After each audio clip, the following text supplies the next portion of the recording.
السلام عليكم ورحمة الله وبركاته. اللهم صل وسلم وبارك على سيدنا محمد وعلى آله وصحبه وسلم تسليما كثيرا. معكم شيماء. النهاردة بإذن الله نعمل علاج فعال ونهائي إن شاء الله لنزلات البرد.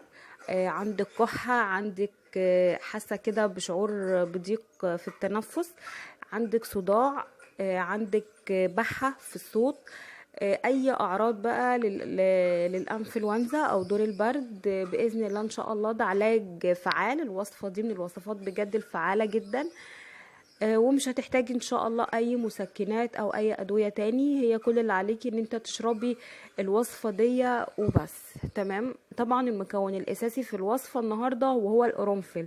القرنفل طبعا بس مطحون، ان احنا بنجيبه بنطحنه. اوكي. هبتدي هنا اخد معلقه صغيره من القرنفل وهنزل بيها كده في الكوبايه، وهبتدي اصب عليها بقى ميه مغليه زي ما بعمل للشاي بالظبط، وهقلبها. طبعا هقلب القرنفل مع الميه المغليه وهسيبه بس يهدى شويه.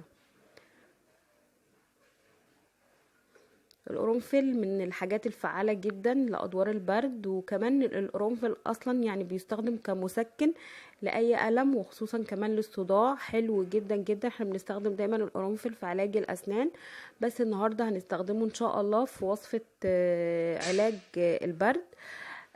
هنا بعد ما هدي معايا المشروب هبتدي أنزل عليه بعصرة ليمون. طبعا عارفين الليمون وفوائده لدور البرد او الانفلونزا، وليه فوائد عظيمه جدا جدا. بس هبتدي انزل كده بيه وهبتدي اقلبهم كويس مع بعض.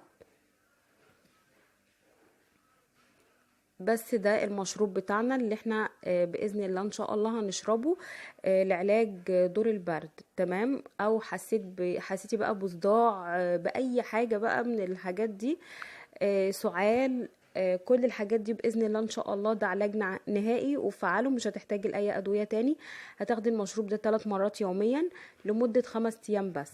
تمام. 5 ايام بس، وان شاء الله باذن الله هيقضي على دور البرد. ما تنسيش اللايك. السلام عليكم ورحمه